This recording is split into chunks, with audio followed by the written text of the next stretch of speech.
여러분 복음서를 읽을 때 여러분이 꼭 주의하시고 항상 머릿속에 기억하셔야 될 질문이 하나 있습니다. 그것은 무엇이냐면 예수님이 누구신가에 대한 겁니다. 마태, 마가, 누가, 요한, 복음이라고 하는 네 개의 복음서는 예수님에 대한 이야기들을 해주고 있어요. 그래서 이 네 개의 복음서를 읽을 때 우리는 도대체 예수님이 어떤 분이신가, 그리고 무슨 일을 하셨는가를 질문하셔야 됩니다. 그리고 그 질문의 끝에서 우리는 예수님이 하나님이시구나라는 것들을 발견하게 되어지고요. 그래서 우리가 아는 하나님이 누구신가도 알게 되어지는 겁니다. 사실 하나님이란 존재는 우리가 예수님을 통해서, 우리 기독교 그대교 복음 안에서 신앙생활 하시는 분들은 이미 예수님이 하나님이심을 알고 있기 때문에 예수님을 통해서 하나님을 알아가는 것이 무엇인가를 압니다. 근데 사실은 그냥 기독교의 복음과 상관없이 예수님을 제외해 놓고 신, 하나님이라는 존재를 얘기할 때는 막연하고 크고 어려운 문제에 봉착하기가 쉬워요. 그래서 예수님을 통해 예수님이 하나님이시기 때문에 예수님이 누구신지를 알면 우리에게 말씀하시고 찾아오시고 지금 우리와 함께 하시는 하나님이 누구신가를 조금 더 분명히 알게 되어져요.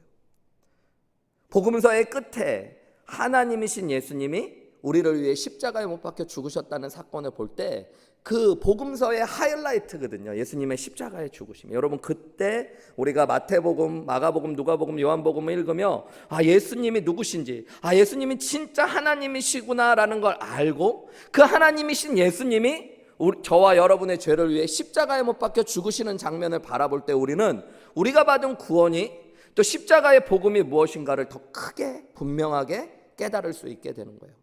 그래서 오늘 이 마태복음 15장 우리가 읽은 29절부터 39절의 말씀을 읽을 때 우리는 동일한 질문을 좀 해봐야 됩니다. 예수가 누구신가? 마태복음에 보면 마태복음 1장부터 예수님이 누구신가에 대한 이야기를 해주고 있어요. 특별히 마태복음은 제가 여러 번 초두에 그 서두에서 말씀드렸었는데 유대인들을 대상으로 하는 주 대상으로 하는 복음서이기 때문에 마태복음에서는 예수님이 구약에 예언되어 있던 메시아이시다라는 것들을 강조하고 있다고 이야기했었습니다. 그래서 마태복음 앞부분에는 구약의 어떤 말씀이 성취되었다라는 말이 계속 반복되었던 거예요. 여러분. 구약에 예견되어 있었던 구원자, 그 메시아이신 예수님이 이 땅에 오셨고 그분이 바로 예수님이시라는 것들을 우리는 보게 됩니다. 그런데 하나님께서 그냥 구원자를 보내신 것이 아니라 우리는 성경을 보면서 예수님이 하나님의 아들이시며 하나님 자체라는 것들을 또한 보게 되어져요. 이 놀라운 신비와 마주치는 거예요. 우리를 위해 구원자를 보내주시겠다고 하셨던 하나님, 그분이 구원자를 보내주셨는데 하나님 자신이 이 땅에 인간의 몸을 입고 오신 것입니다. 그리고 그분이 여러분 우리에게 경배와 영광과 높임을 받으신 것이 아니라 여러분 인간에게 버림받아지고 고통받으시고 저와 여러분의 죄를 위해 죽으셨다는 거, 여러분 이거는 놀라운 이야기인 거예요. 우리는 이제 마태복음의 후반부를 들어가고 있기 때문에 여러분들이 그런 질문을 계속 해보셔야 됩니다. 그리고 예수님은 하나님 나라의 왕으로 오셨고 그 하나님 나라가 무엇인지도 마태복음을 통해 함께 깨달아가야 된다고 제가 여러 번 말씀드렸습니다. 오늘 그런 눈으로 본문의 말씀을 보실게요. 29절 말씀에 보시면 예수께서 거기서 떠나사, 그래요. 거기가 어딜까요? 여러분 거기 이런 말이 나오면 전에 있었던 곳을 살펴봐야 되는데 우리 지난주 금요일 날 마태복음 15장 21절부터 28절에 보면 예수님께서 가나안 여인의 딸을 고치시는 장면이 기억나시나요, 여러분? 예수님께서 나는 자녀들을, 유대인들을 위해서 보내심 받았어. 주인의 아들들에게 주어야 될 음식을 개들에게 주는 게 옳지 않아 라고 얘기했을 때 수로보니게 여인이라고 하는 이 가나안 여인이 예수님, 개들도 풍성한 주인의 식탁이 있다면 그것에서 떨어지는 부스러기로 배부릅니다. 저는 예수님 말씀처럼 주인의 아들이 될 그 식탁에 앉을 자격이 없는 자가 맞습니다. 그러나 예수님께서는 풍성한 은혜의 하나님이신 줄 제가 믿습니다. 이렇게 고백하는 장면을 우리 지난주 살펴봤죠. 그곳이 어디였다라고 했는지 여러분 기억나시나요? 두로와 시돈이라는 지역이라고 제가 말씀드렸어요. 그러니까 오늘 29절은 이 얘기를 하려고 제가 길게 얘기한 거예요. 거기를 떠났다고 할 때 이 두로와 시돈 지역을 떠나셨다라는 얘기예요. 그리고 갈릴리 호숫가에 이르러 산에 올라가 앉으셨다라는 거예요. 갈릴리 호숫가에 가면, 제가 성지순례 갔다 와서 성격이 그래서 그런지 너무 그런 얘기하면 잘난 척한다고 할까봐 잘 얘기 안 하는데요. 갈릴리 호수 주변에 보면 이렇게 산들이 쭉 있어요. 그러니까 예수님께서 어느 산 위에 오르셨대요. 평행 본문인 마가복음 7장 31절에 보면 이 짧은 말씀을 이렇게 길게 번역하고 있습니다. 예수께서 다시 두로 지방에서 나오셔서 시돈을 지났다. 우리 지금 나눈 대로. 그리고 그냥 가신 게 아니고요. 데가볼리 지역을 통과하여 갈릴리 호숫가에 이르르셨다라고 좀 더 자세히 설명되어져 있어요. 여러분 지도를 하나 보여드릴게요. 지도에 보시면 여러분 지중해가 있고 갈릴리 호수가 어디 있을까요? 여러분 이스라엘의 지도를 보시려면 호수 두 개를 일단은 찾으셔야 돼요. 보면 위에 있는 조그만 호수가 갈릴리 호수고요, 밑에 있는 호수가 사해 바다입니다. 그리고 두 개 호수를 이렇게 연결하는 강을 요단강이라고 부르는 거예요. 그러니까 여러분 위에 있는 조그만 호수가 갈릴리 호수인 건 아시겠죠, 그죠? 예수님께서 이 갈릴리 호수가 있는 갈릴리 호숫가에 지금 최종적으로 이르셨는데, 원래 있으셨던 곳은 어디냐면 두로와 시돈이에요. 두로와 시돈이 어디 있어요? 지중해 있는 곳에서 이렇게 보시면 여러분이 왼쪽 위쪽으로 보시는 데 있죠, 그죠? 두로와 시돈을 지나갔고 예수님이 어디로 가셨냐면요, 여러분 데가볼리의 여러 지역을 지나가신 거예요. 데가볼리는 어디 있어요? 오른쪽 중간쯤에 있죠, 그죠? 그 지역, 이 수리아 밑에 있는 지역이 데가볼리 지역이에요. 데가볼리라는 말은 디케이드, 12개, 폴리스, 도시, 그러니까 12개의 주요 도시로 이루어진 지역을 의미합니다. 예수님이 이 지역을 돌아다니셔서 갈릴리 호숫가에 오셨다니까 아마 이 지역은 가다라 지역이나 베세다 지역 정도가 되었을 것이다 라고 생각할 수 있는 거죠. 그냥 갈릴리, 이 데가볼리에서 이르를 수 있는 갈릴리 호숫가로 예수님께서 지금 이르신 거예요. 예수님이 왜 이런 지역을 돌아다니셨을까요? 여러분 예수님 당시에 지금 오늘 본문에 나오는 지역들은 다 이방인들의 땅입니다. 유대인들이 살지 않았던 지역이에요. 특별히 헤롯 왕의 아들들이 다스렸던 지역으로 하면 헤롯 빌립이라는 왕이 다스렸던 지역들을 지금 예수님이 다녀요. 물론 표면적으로는 우리가 이미 마태복음 15장에 살펴본 대로 침례 요한을 헤롯 안디바가 죽였습니다. 그리고 헤롯 안디바의 통치 지역을 벗어나서 예수님이 지금 다니셨다라는 것들을 볼 수도 있는데요, 마태복음 15장에는 우리가 한 가지 더 생각해 보셔야 될 요소가 있어요. 제가 앞에도 말씀드렸지만 마태복음은 유대인들이 주로 읽었던 복음서예요. 그런데 유대인들에게 있어서 여러분 이 마태복음 15장이 그래서 너무 중요한 말씀인 거예요. 예수님은 주로 유대 지역 안에서, 이스라엘 땅 안에서 유대인들과 사역하셨지만 오늘 마태복음 15장 중반 이후에 보면 예수님은 지금 어디를 계속 다니시는 거예요? 이방인들의 땅에 걸어 다니고 계세요. 그리고 그 이방인들과 같은 사역을 하시고 유대인들에게 하셨던 것과 똑같은 사역을 이방인들에게도 행하시고 그들에게도 은혜를 주셨다는 것이 마태복음 15장에서 되게 중요한 교훈이에요. 여러분 실제로 보세요. 30절부터 예수님이 큰 산에 오르셔서 앉아 계셨을 때 큰 무리가 다리 저는 사람, 장애인, 맹인, 말 못하는 사람, 기타 여러 환자들을 데리고 와서 예수의 발 앞에 앉으셨을 때 예수님이 어떻게 하셨대요? 고쳐주셨대요. 여러분 이미 우리가 마태복음 앞부분에 여러 번 나누었던 말씀이에요. 예수님께서 갈릴리 지역과 유대 지역을 다니시면서 많은 환자들을 만나시면 뭐 하셨어요? 고쳐주셨어요. 예수님은 똑같이 이방 지역의 여러 지역을 다니시면서도 여러분 환자들이 예수님 앞에 오셨을 때 그들도 똑같이 고쳐주셨어요. 우리는 그냥 성경을 읽지만 유대인들이 보았을 때 여러분 이 이야기는 어떻게 읽혀지겠어요? 예수님이 이방인들도 똑같이 치유하셨다는 것. 그것을 마태가, 그리고 조금 더 크게 보면 하나님께서 유대인들에게 알려주시고 싶었던 것. 31절 말씀도 보세요. 말 못하는 사람이 말하게 되고 장애인이 온전하게 되고 다리 저는 사람이 걷게 되어졌다. 그리고 맹인이 보는 것을 온 무리 사람들은 또 보고, 온 무리는 보고 놀랍게 여기며 이스라엘의 하나님께 영광을 돌렸다. 이스라엘의 하나님께 영광을 돌렸대요. 이방인들도 치유와 회복하게 하신 하나님의 영광을 보고.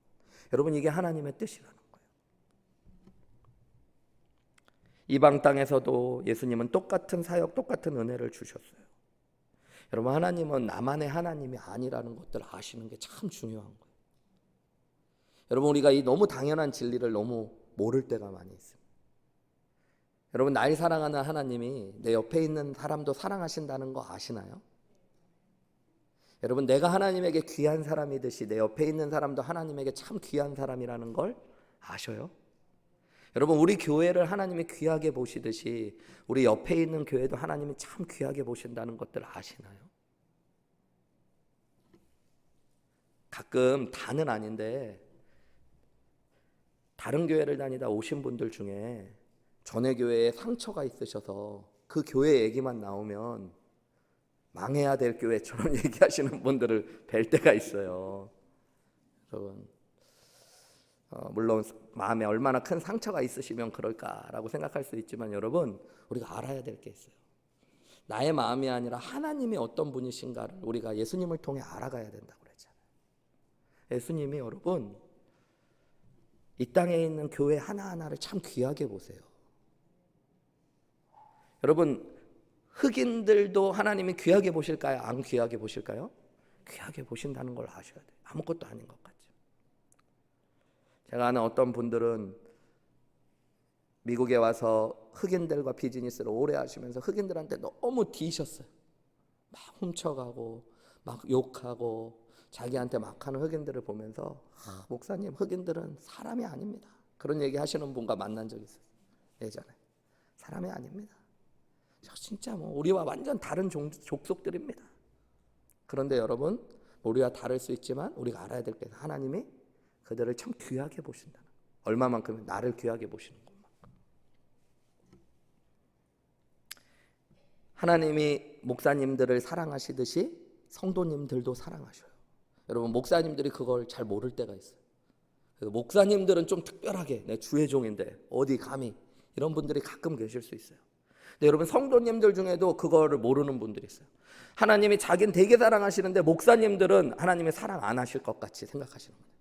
하나님들은 목사님이 더 징계하시고 엄하게 다루실 것처럼. 근데 여러분, 하나님의 마음에서 보면 나를 사랑하시는 하나님이 나만의 하나님이 아니라 그들의 하나님도 되신다는 걸 아셔야 돼요. 오늘 마태복음이 하나님의 말씀이 유대인들에게, 그리고 그 유대인들을 넘어 오늘 우리에게 해주는 되게 중요한 첫 번째 교훈이에요. 반대로 여러분, 하나님은 그들만을 사랑하시는 게 아니라 이방인들에게 보면, 이방인들의 입장에서 보면 우리도 사랑하신다는 걸 보여주고 계시는 거죠. 여러분, 우리가 반대로 그런 것도 아셔야 돼요. 많은 분들은 하나님이 목사님은 참 사랑하시는 것 같은데, 어떤 분이 와서 막 엄청난 간증을 하면 하나님이 저 사람은 저렇게 사랑하시는데 왜 나는 사랑하시지 않으시지?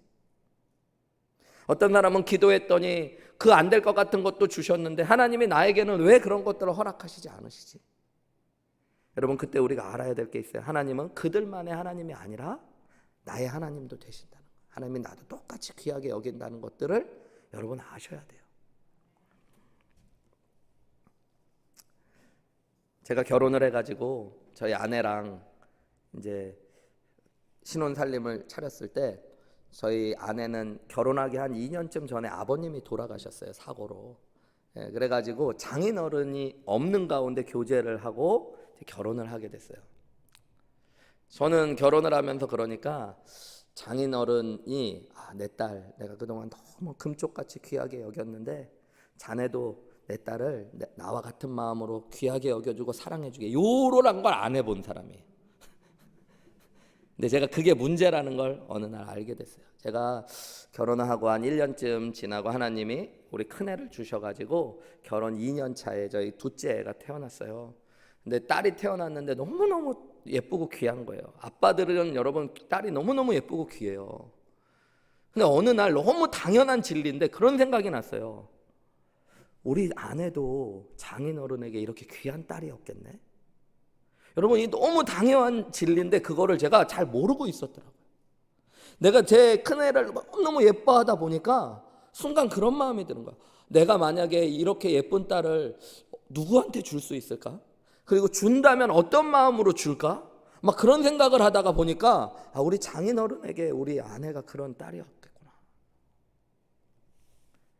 제가 우리 아내를 그렇게 사랑하지 못한 것이 너무 죄송해서 장인어른이 벽제 이 묘지 공원 묘지에 계신데 그곳에 혼자 찾아간 적이 한 번 있습니다.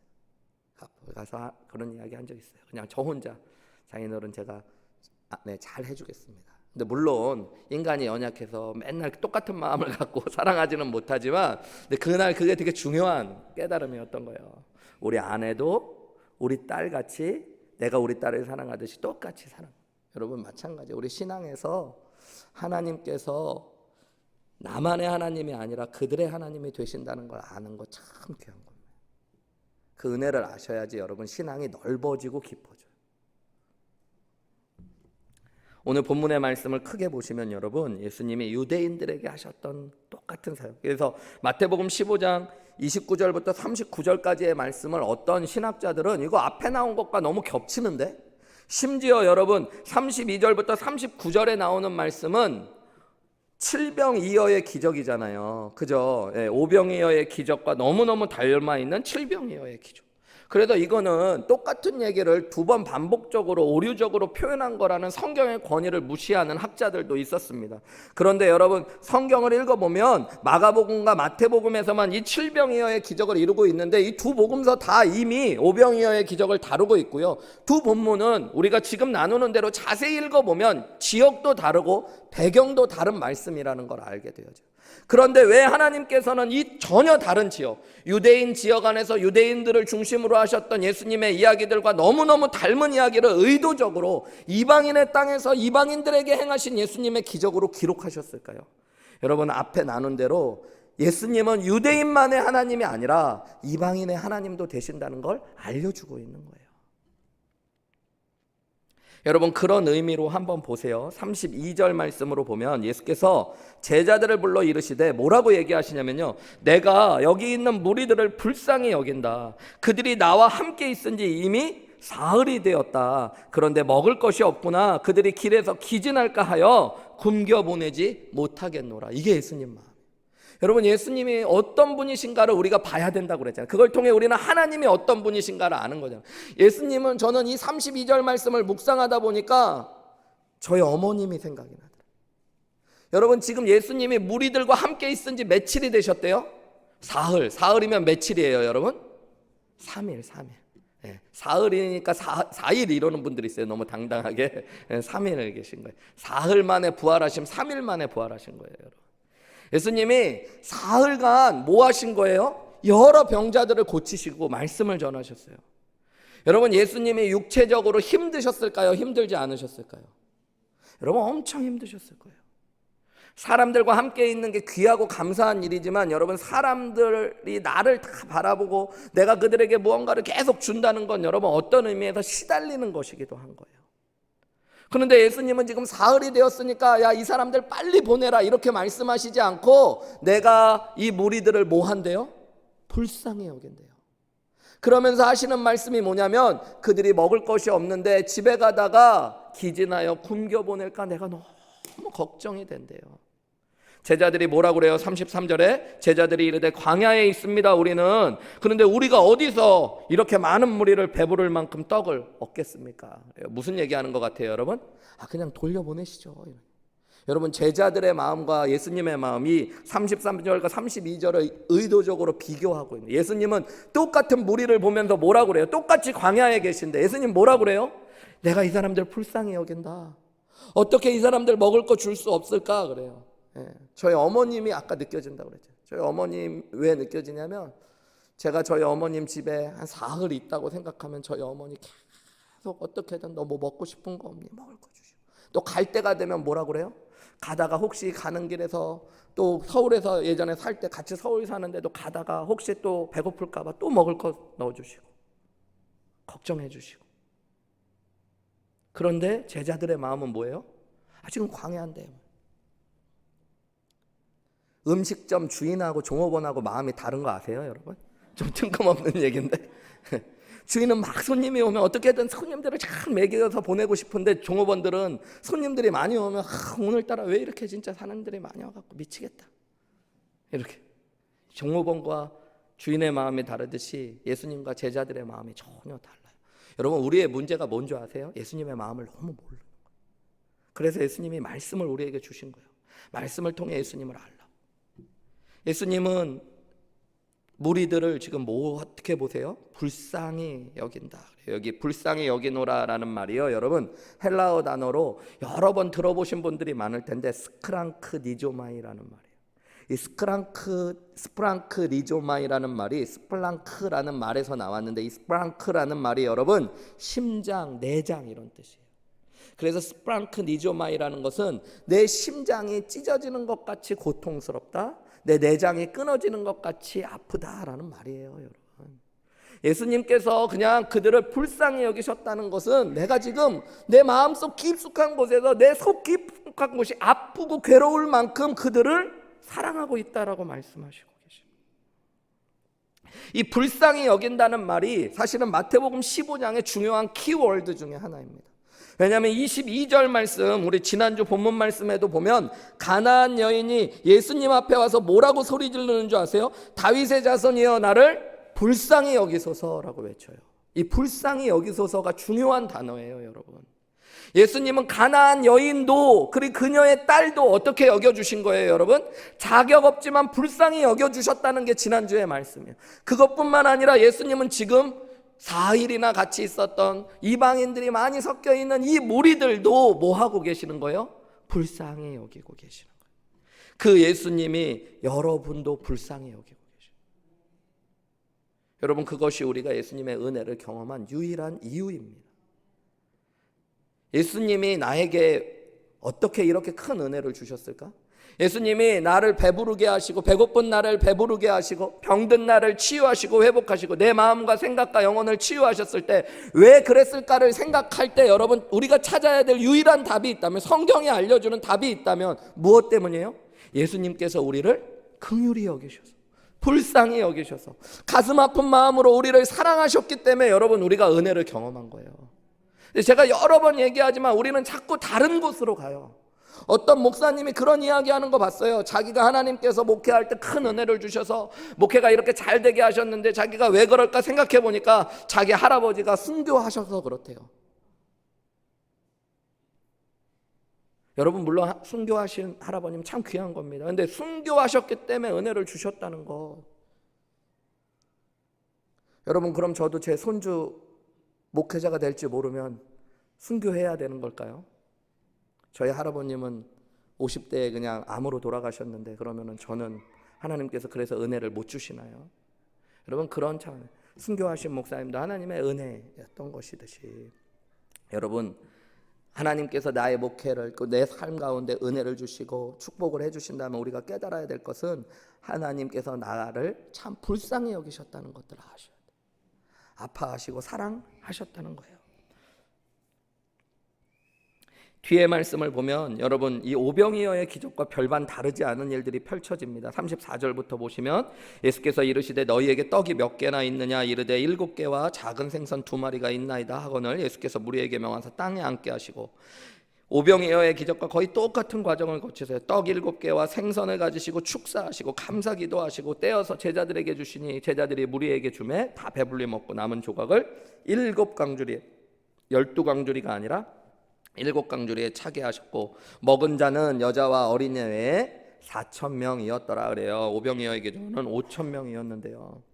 예수께서 무리를 흩어 보내시고 다시 배에 오르셔서 마가단 지역은 여러분 갈릴리 호수의 서북쪽에 있는 갈릴리 지역입니다. 이곳으로 예수님이 이제 다시 이방 땅을 지나 유대인들의 땅으로 오셨다는 것이 마태복음 15장의 마지막 이야기입니다. 여러분, 다시 한번 말씀을 정리하지만 오늘 본문의 말씀을 통해 우리가 깨달아야 되는 예수님은 긍휼이 풍성한 하나님이시라는 것들을 우리에게 알려주는 게 마태복음 15장 마지막의 말씀. 평행본문인 마태복음 7장에 보시면 여러분, 마태복음 7장에 31절부터 37절에 보면 우리 마태복음에는 29절부터 31절까지 예수님이 수많은 병자들을 치유하신 이야기를 하는데, 마가복음은 좀 특별하게 이 평행본문임에도 불구하고 이 칠병이어의 기적 이전에 그냥 여러 환자의 이야기가 아니라 단 한 사람의 이야기를 집중해서 기록하고 있어요.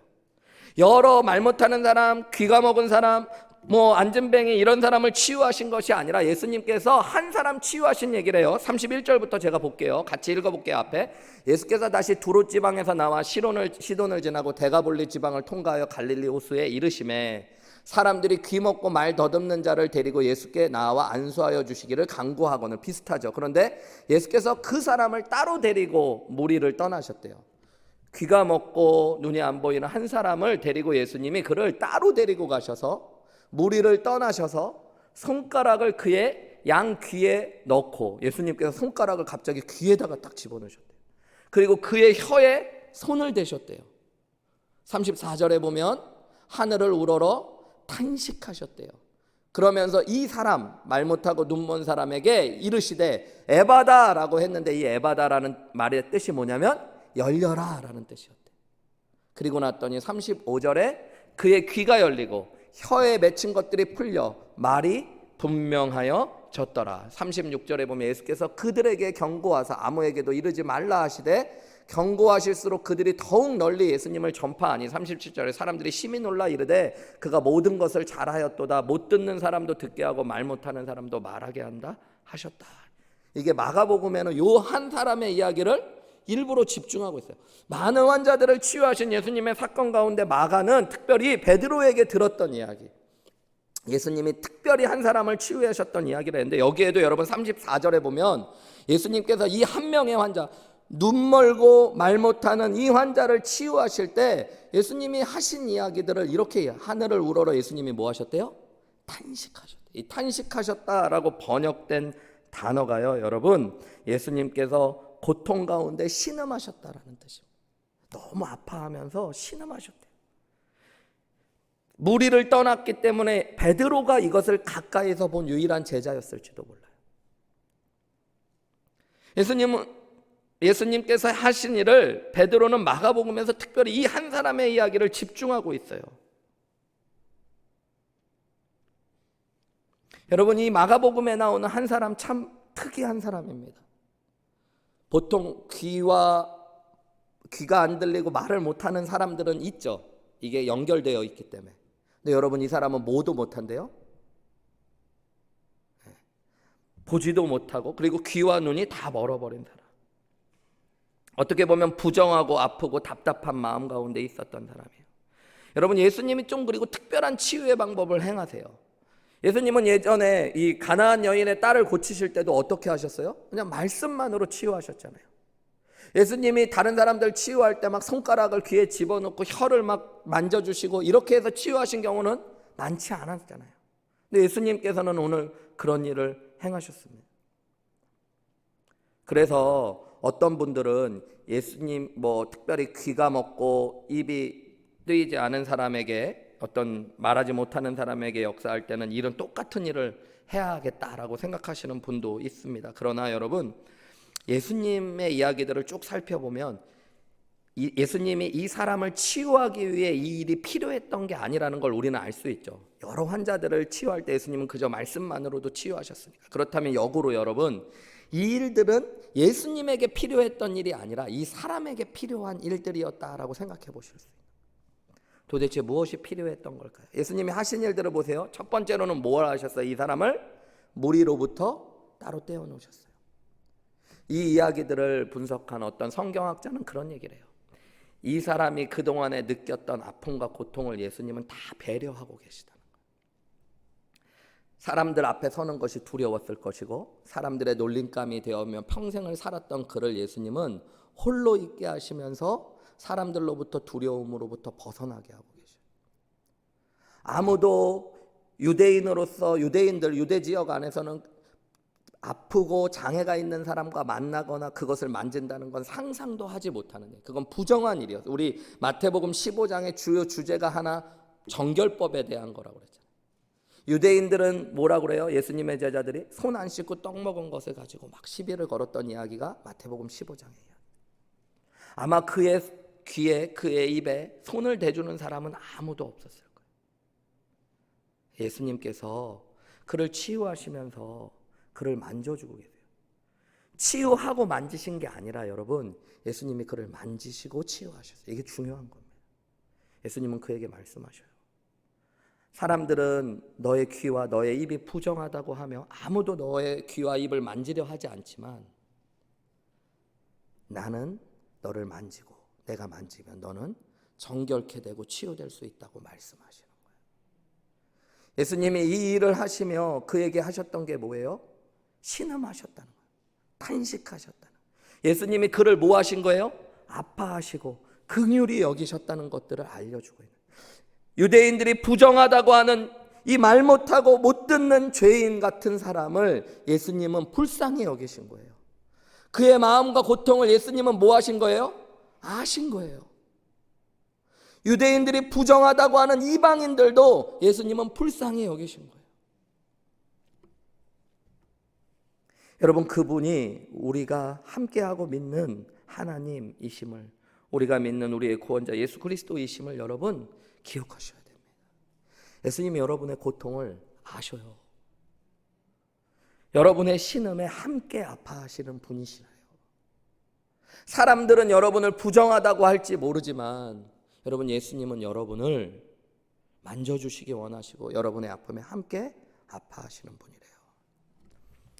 이 마가복음 7장 32절에 보면, 여러분 마가복음 7장 32절에 보면 귀 먹고 말 더듬는 자라는 말이 나오죠. 이 귀 먹고 말 더듬는 자라는 것이 헬라어로 한 단어입니다. 여러분, 모글리라루스라는 헬라어인데요. 이 단어가 성경에서 이사야서 한 군데에서만 더 적혀졌어요. 딱 두 군데만 적혀졌어요.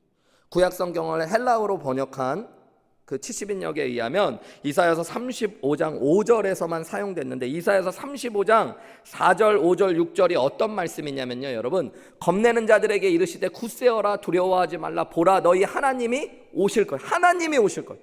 여러분, 그 전에 이사야서에 보면 하나님께서 메시아를 보내시고 구원자를 보내시겠다고 그러는데 이사야서 35절에는 하나님이 오실 것을 말씀하셔요. 그 하나님이 오셔서 하는 것이 뭐냐면 보복하시고 갚아주신대요. 죄인들에 대하여 형벌을 가하시고 악인들을 처벌하시는 일을 하신대요. 그리고 하나님이 오셔서 이스라엘 하나님의 자녀들을 구원하시겠다는 약속이 있습니다. 5절 말씀에 보면 그때에, 이게 중요한 말, 맹인의 눈이 밝아지고 못 듣는 사람의 귀가, 여기 못 듣는 사람이라는 말이 똑같은 단어예요. 여러분, 아까 얘기했던 못 듣는 사람이 귀를 듣게 되어질 거래요. 귀가 열릴 것이래요. 6절 말씀에 보면 그때에 저는 자는 사슴같이 뛰고 말 못하는 자의 혀는 노래하리니 이는 광야에서 물이 솟겠고 사막에서 시내가 흐를. 메시아의 예언에 되게 중요한 말씀. 의도적으로 여러분, 마태복음과 마가복음의 저자는 예수님의 지금 이 사건을 보면서 이사야서 35장의 예언을 지금 바라보고 있는 거예요. 떠올리고 있는 거예요. 하나님이 직접 구원자로 오시는 이야기들을 하고 있어요. 여러분, 35장 4절 말씀으로 다시 돌아가 보세요. 중요한 게 뭐예요? 하나님이 오셔서 우리를 구원하시는 것뿐만 아니라 먼저 하시는 일이 있는데 그게 뭐예요? 보복하시며 죄의 값을 갚으시는 거예요. 그런데 예수님이 오셔서 악인들을 어떻게 보복하시고 어떻게 죄를 형벌을 심판하시고 갚아주셨을까요? 유대인들은 생각했어요. 다윗과 같은 왕이 오셔서 로마인들을 칼로 멸하고 죽이시고 심판하시고 하나님의 백성 유대인들을 구원하실 거라고. 그런데 여러분, 예수님이 메시아일 수 없는 이유 중에 하나가, 유대인들은 이렇게 생각해요. 그분이 구원했다는 거, 그래, 기독교인들이 이야기하는 것처럼 믿어줄게. 그런데 그분은 보복하시고 갚아주시지 않지 않았느냐. 예수님이 누구한테 보복을 했냐? 보복하지 말라고 그랬지. 누구에게 예수님께서 어떻게 죄의 값을 갚아주셨느냐? 네, 여러분, 기독교의 비밀은 뭘까요? 예수님께서 보복을 직접 당하셨다는 겁니다. 하나님께서 예수님에게 그 모든 보복을 행하셨어요. 예수님이 우리의 죄의 값을 받으셨습니다. 하나님이 그것을 갚으신 거예요, 여러분. 그래서 예수님 마지막에 십자가에서 뭐라고 말씀하셔요? 다 이루었다, 다 갚았다고 말씀. 우리의 죄의 값을 다 갚으셨어요. 마태복음 15장의 말씀처럼 하면요, 여러분, 우리가 개 같은 존재들, 주인의 자녀들이 앉는 상에 앉을 수 없는 개와 같은 존재, 하나님 앞에 설 수도 없는 자들인데 저와 여러분을 위해서 예수님이 개처럼 모욕을 당하시고 수치를 당하시고 십자가에 못 박혀 죽으신 게 예수님의 이야기예요, 여러분. 그래서 우리가 하나님의 자녀가 될 수 있었던 거예요. 여러분, 예수님께서 벙어리처럼 말 안 하시고 아무 말 없이 고통을 당하셨기 때문에 우리가 입이 풀려져서 에바다와 같이 하나님을 나의 구원자여 주님으로 고백할 수 있게 된 겁니다. 여러분, 예수님께서 고통당하시고 채찍에 맞음으로 우리가 나음을 입은 거예요. 예수님께서 죽으심으로 말미암아 우리가 살림을 얻게 되어진 거예요. 여러분, 예수님이 왜 우리에게 이런 큰 은혜를 주셨을까요? 우리를 불쌍히 여기셔서. 예수님이 긍휼이 풍성하신 분이라서. 죄로 말미암아 죽을 수밖에 없는 우리를 깊은 신음으로 창자가 끊어지고 심장이 찢어지는 마음으로 아파하고 사랑하셨어요. 여러분, 앞에 얘기했잖아요. 하나님은 우리를 아버지처럼 사랑해요. 하나님의 이야기를, 여러분 예수님의 이야기를 보면 하나님의 이야기를 볼 때 이것은 진짜 온전하고 완전한 부모의 마음으로만 이해될 수 있어요. 여러분, 제 딸이 죽어간다면 저는 너무너무 아플 거예요. 그리고 내 딸을 살릴 수 있다면 여러분, 저는 제 심장도 꺼내줄 수 있어요. 그 부모의 마음이 참 신기한 거예요. 배워가는 게 아니고 알아가는 게 아니라 여러분, 아이가 태어나면 주어지는 겁니다. 부모기 때문에. 우리 작은 딸이 태어나갖고 몇 개월 되지, 1년 조금 넘었을 때 그 폐렴 같은 게 걸려갖고 병원에 입원하면서 이제 항생제 주사를 맞고 입원해야 되는데 여러 번 손을 찌르는데 뭐 어린아이들은 혈관 못 찾을 때도 있죠. 여러 번 찌르고 아이가 막 아빠한테 살려달라고 막 외치고, 병원에서 한국에 있을 때 아빠 보고 아이를 좀 붙잡고 있으라고 그래서 제가 아이를 안고 팔을 이렇게 잡고, 아빠 막 살려줘, 귀에다 대고 외치는 거야. 아빠 나 주사 안 맞을래, 나 집에 갈래 막. 근데 그 아이를 잡고 있을 때요, 제 마음에 어떤 마음이 되냐면 내 마음이 막 찢어지는 거예요. 하나님 앞에 기도가 나오는 거예요. 하나님, 그냥 제가 아프면 안 돼요. 제가 괴로우면 안 돼요. 여러분, 그게 하나님이 여러분을 보시는 마음이에요. 그것뿐만 아니라 하나님이 나만의 하나님이 아니라 이 땅을 보시는, 이 땅의 인간들과 죄인들을 보시는 하나님의 마음이에요. 예전에 한번 어떤 성도님 한 분과 이야기를 하다 그런 이야기 하시더라고요. 목사님, 자기가 교회에서 자기를 너무너무 힘들게 한 어떤 분 이야기를 하시는 거예요. 그래서 정말 잘못을 많이 하셨더라고요. 물질적으로 피해도 주시고 여러 가지로 정말 너무 큰 죄를 이분에게. 그분도 예수님 믿는다고 그러는데 그분도 천국 갑니까? 그렇게 얘기하시더라고요. 예수님 진짜 믿었다면 그분도 가실 수 있겠죠. 근데 그런 목사님, 저는 천국 안 가겠습니다. 그렇게 얘기하시더라고요. 그리고 저는 그런 사람 구원하는 예수님 하나님 믿고 싶지 않습니다. 교회에서 자기는 그런 얘기 들을 때마다 화가 나고 분이 난대요. 뭐 사람을 몇 명 죽인 죄인이 감옥에서 뭐 복음을 받아들여 갖고 예수님 믿고 구원받았다는 얘기 들으면 자기는 너무너무 화가 난대요. 어떻게 그런 일이 있을 수 있냐는 거예요. 그 마음은 이해하는데 그분에게 그런 이야기를 했어요. 근데 나는 그 이해할 수 없는 하나님이, 예수님이 나 같은 죄인도 용서해 주셔서 참 감사하다고 생각합니다. 그 사람이 어떤 일을 행해서가 아니라 예수님이 그를 긍휼히 여기시고 아파하시고 사랑하셨기 때문에, 그가 예수님의 사랑을 받기로 결심했다면 아마 그분은 풍성한 은혜 가운데 그 사람도 구원해 주셨을 것이다. 이번에 총회를 갔다 왔어요. 여러분, 제가 오늘 이제 LA에서 갔다 왔는데요. LA의 한인교회가 한 400에서 430개가 됐는데 코로나 전에 180개가 문을 닫았다고 그러더라고요, 공식적으로. 그리고 이제 250개 정도의 교회가 있다고 이야기해요. 많은 목사님들을 만나고 전국에서 오신 미주, 또 캐나다, 남미에서 오신 침례교 목사님들을 만나보면서 참 어려운 시간이구나라는 것들을, 너무너무 많은 분들이 교회가 어려워지고 개인적으로 어려워지고 힘들다. 코로나 기간에 돌아가신 목사님들도 많으시고.